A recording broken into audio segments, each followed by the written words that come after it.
नमस्कार साथियों, गंधर्व times Hindi news bulletin में आपका सर से स्वागत है। मैं आपका मित्र साथी दोस्त गंधर्व सेना। साथियों, बीदर के जाने माने विधायक रहीम खान साहब कभी कभी अपने बयानबाजी से सुर्खियों में रहते हैं। पिछले दिनों कुछ ऐसा ही हुआ। किस मौके पर क्या बोलना चाहिए, क्या नहीं बोलना चाहिए, ये इनसे उसका कोई मतलब नहीं है। मौका कुछ भी हो, दस्तूर कुछ भी हो, मगर वो अपने मतलब की बात जरूर करते हैं, चाहे वो लोगों को पसंद आए या ना आए, या मौके पर अच्छी बात लगे या ना लगे। इसका परिणाम, इसका असर किस पर क्या पड़ेगा, इसकी परवाह भी उन्हें नहीं है। पिछले दिनों ने 8 मई को बीदर में एक जलसा, एक कार्यक्रम आयोजित किया गया था बीदर के रंग मंदिर में, ईद मिलन के तौर पर। तो उस कार्यक्रम में मुख्य अतिथि के नाते ये हाजिर हुए थे, बात कर रहे थे। उनसे पहले भी कई वक्ताओं ने बात किया। धार्मिक जो हस्तियां थी, बुलाई गई थी, उन्होंने बात किया। कुछ दूसरे लोगों ने भी बात की है। सभी का एक ही आशय था कि आज के बिगड़ते हुए हालात में, आज के जो परिस्थिति है जहां पर हिंदू और मुसलमान के बीच नफरत की दीवार पैदा करने की कोशिश लगातार चल रही है, जिसको पाटने की जरूरत है, भाईचारे बनाने की जरूरत है, कायम रखने की जरूरत है। इस विषय पर बहुत सारे लोग अपने विचार रखे, मगर रहीम खान साहब के दिमाग में शायद कुछ और ही चल रहा था। वे इस मंच को राजनीतिक मंच के तौर पर इस्तेमाल किया। इस मौके पर वे अपने कार्यकाल के पिछले 12 साल का लेखा जोखा सुनाने लगे। ऐसा लग रहा था कि वो एक किसी धार्मिक कार्यक्रम या सामाजिक कार्यक्रम में न होकर एक पॉलिटिकल कार्यक्रम में बात कर रहे हैं। उन्होंने सीधा सीधा पहला ही लाइन में कह दिया कि वे अपने 12 साल के विधायकगिरी के दौर में बीदर में गुंडा राज खत्म किया, बीदर को गुंडा मुक्त बनाया। ये लफ्ज जैसे ही लोगों के कानों में गूंजी, सब परेशान हो गए, सर खुजाने लगे। ऐसा लगा कि बीदर में ऐसा कौन सा राज था, किसके जमाने में था, इनसे पहले कौन कौन विधायक थे, ये सारी चीजें लोगों के माइंड में कौंधने लगी। मगर इन्होंने कोई स्पष्ट बात नहीं की। इतना ही कहा कि गुंडा मुक्त बीदर को मैं बनाया हूं और पिछले 12 सालों में लगभग 1000 करोड़ से ज्यादा पैसा बीदर को लाया हूं, अलग अलग कामगारी काम को अंजाम दिया हूं। इंजीनियरिंग कॉलेज हो, मेडिकल कॉलेज हो, पॉलिटेक्निक कॉलेज की नई बिल्डिंग हो, 24/7 पानी जो आना था उसका काम, यूजीडी का काम, ऐसे अनेक कामों को वो गिनाने लगे। लगभग 52 इलाकों के तहत होने वाले कामों का वे लेखा जोखा दिया। मजे की बात है कि ये गुंडा मुक्त बीदर कहने के बाद लोगों को हजम नहीं हुई। अब वो किसको लगी, किसको चुभी, अब क्या आगे इसका प्रतिक्रिया होने वाला है या नहीं होने वाला है, आने वाले वक्त में ही इसके बारे में पता चल सकता है। तो साथियों, ये जो कार्यक्रम था अपने आप में एक अनोखा कार्यक्रम था, अच्छा कार्यक्रम था। पिछले 2 साल जो कोरोना की वजह से बीदर में ये कार्यक्रम नहीं हो रहा था, ये कार्यक्रम 3 अलग अलग संस्थाओं द्वारा आयोजित किया गया था। जमाते इस्लामी हिंद बीदर, सद्भावना मंच बीदर तथा राब्ता-ए मिल्लत, इन 3 संस्थाओं के संयुक्त तत्वावधान में इस कार्यक्रम का यानी ईद मिलन स्नेह कूट गेट टुगेदर कार्यक्रम आयोजित किया गया था। और तो और इस हाल ही में गुलबर्गा यूनिवर्सिटी में द्वारा जिन 3 लोगों को डॉक्टरेट पदवी दी गई है, उनको भी इस अवसर पर सम्मानित किया गया, अभिनंदन किया गया।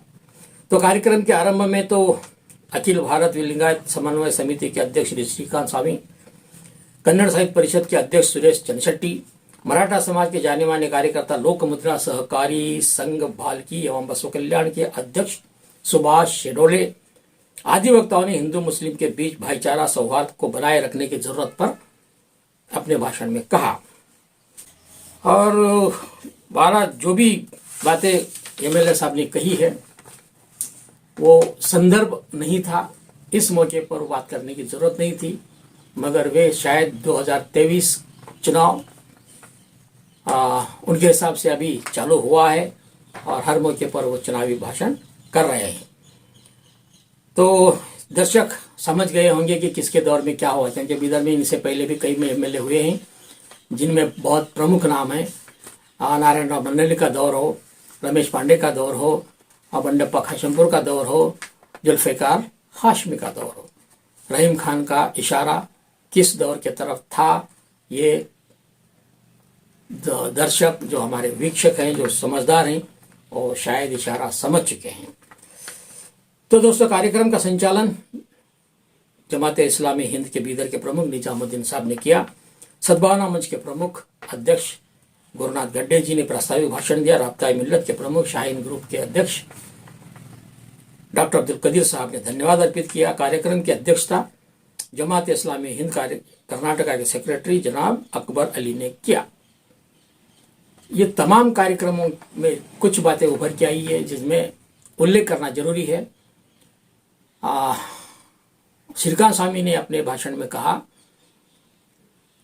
कि पिछले दिनों जो बसव जयंती और रमजान ईद 3 तारीख को एक साथ आया था, जहां पर बहुत ही सौहार्द के वातावरण में, भाईचारा के वातावरण में संपन्न हुआ, कोई गड़बड़ नहीं हुई।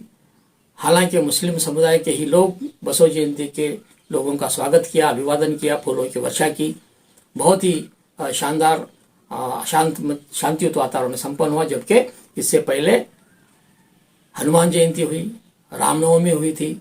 उन दोनों अवसरों पर देश के बहुत सारे भागों में अप्रिय घटनाएं घटी थी, मगर बसव जयंती के अवसर पर ऐसी कोई घटना नहीं घटी। तो बसव जयंती के अवसर पर ऐसा न होने के पीछे उन्होंने महात्मा बसवेश्वर के सिद्धांतों की दुहाई देते हुए कहा कि महात्मा बसवेश्वर हो, मोहम्मद पैगंबर हो, शांति के दूत थे। समाज में समानता लाने के लिए उन्होंने संघर्ष किया, एक संदेश दिया समाज को, देश को, दुनिया को, जिस पर चलने की जरूरत है। और दूसरे जो डॉक्टरेट पदवी हासिल करने वालों में डॉक्टर बेलदार सिद्धराम शरणरू प्रमुख थे। उन्होंने भी कुछ चुभने वाली बातें की। उन्होंने कहा कि हिंदू यानी ब्राह्मण, ये हम सही सुना आपने, उन्होंने स्पष्ट कहा कि हिंदू यानी ब्राह्मण। वे हिंदू को बहुत दिनों से ढूंढते रहे, मगर कहीं उन्हें आज तक मिला नहीं, इसलिए उनके हिसाब से हिंदू का मतलब सिर्फ ब्राह्मण है। तो बाकी जो भी हैं, जो हिंदू समाज जो भी उसको रिएक्ट करता है, जो 4 वर्णाश्रम के व्यवस्था में जो ब्राह्मण का समाज एक स्टेज है, उसके बाद में जो भी हैं वो सारे क्षत्रिय है, वैश्य है, शूद्र है, अतिशूद्र है, इस तरह के वर्ण व्यवस्था में आज का जो हम हिंदू समाज के बारे में चर्चा करने वाले करते हैं। तो इस परिप्रेक्ष्य में बेलदार श्री शरण का बयान काफी मायने रखता है, वो भी चर्चा का विषय बना हुआ है। एक और वक्ता भालकी और बसव कल्याण में एक लोक मुद्रा बैंक के नाम से एक संस्था चलाते हैं, जिसके अध्यक्ष हैं सुभाष शिरोले। उन्होंने भी कहा कि शिवाजी महाराज के बारे में बताया जाता है, छत्रपति शिवाजी महाराज को ऐसा एक प्रोजेक्ट किया जाता है कि वो एक हिंदू सम्राट हैं, मुगलों में यानी मुसलमानों के खिलाफ उन्होंने लड़ाई लड़ी। तो उन्होंने कहा कि इतिहास को अच्छा जाना जाए। छत्रपति शिवाजी महाराज और मुगलों के बीच की लड़ाई हिंदू मुसलमान की लड़ाई नहीं थी, बल्कि वो सत्ता की लड़ाई थी, अधिकार की लड़ाई थी, अपना राज्य विस्तार करने की और अपना राज्य बचाने की ये लड़ाई थी, ना कि हिंदू मुसलमान की लड़ाई थी। छत्रपति शिवाजी महाराज के अपने राज में भी उनके बहुत ही करीबी जाने मानने वाले कई सैनिक, सेनापति, सलाहकार मुसलमान थे। तो उन्होंने इतिहास के पन्नों को पलटते हुए बहुत ही शानदार अपना एक भाषण दिया। गुरुमा सिद्धार्थ रेड्डी ने भी उस दिन बात की, जो डॉक्टरेट पदवी को हासिल की है, उनको भी सम्मान किया गया था, उनका भी अपना एक भाषण हुआ। उन्होंने अपने भाषण में बहुत ही शानदार तरीके से अपने आप को रखा। महिलाओं को तरजीह देने की बात कही जाती है, मगर इस कार्यक्रम में भी महिला को बात करने के लिए तभी कहा गया जब श्रोताओं में से किसी एक महिला ने चिल्लाकर कहा कि किसी एक महिला को तो बात करने दीजिए। तो ये भी अपने आप में एक अंतर्विरोध है। आयोजकों के बारे में जो समानता की बात कर रहे थे, स्त्री समानता की बात कर रहे थे, महात्मा बसवेश्वर अपने ज़माने में महिलाओं को ऊंचा स्थान दिया था, समान स्थान दिया था, ऐसे अपने भाषण में कह रहे थे। इस्लाम में भी महिलाओं को, बेटियों को जो तरजीह दी जाती है, बड़ा स्थान दिया जाता है, उनकी सुरक्षा का, उनका जो भी एक है हैसियत, इस्लाम में बहुत बड़ी हैसियत है, ऊंचा स्थान है। ये सारी बातें कही गई, मगर भाषण करने वाले सभी के सभी पुरुष थे और कार्यक्रम समय के अभाव से बंद करने के लिए कहा जा रहा था। तभी श्रोताओं में से एक आवाज़ आई महिला की, किसी महिला की। उन्होंने कहा एक महिला को तो बोलने दीजिए। तब कहीं जाके गुरुम्मा सिद्धा रेड्डी को बात करने का मौका मिला। गुरुम्मा सिद्धा रेड्डी ने इस बात को भी अपने बयान में, अपने भाषण में उल्लेख किया और शॉर्ट में ही अपना भाषण समाप्त किया। बिदर गुरुद्वारा प्रबंधक कमेटी के manager Darbara Singh ji, Buddhist Society of India के संचालक मिलिंद गुरुजी, धम्म दर्शन भूमि आंदोर के भंते ध्यान सागर थेरो, डॉक्टर गुरुम्मा सिद्धा रेड्डी, डॉक्टर अयाज खान, फिरोज खान आदि लोग भी स्टेज पर आसीन थे। तो ये बुलेटिन आपको कैसे लगा, ये विचार कैसा लगा? ये अगर अच्छा लगा ये बुलेटिन तो आप इसको लाइक करिए, शेयर करिए और सब्सक्राइब करना मत भूलिए।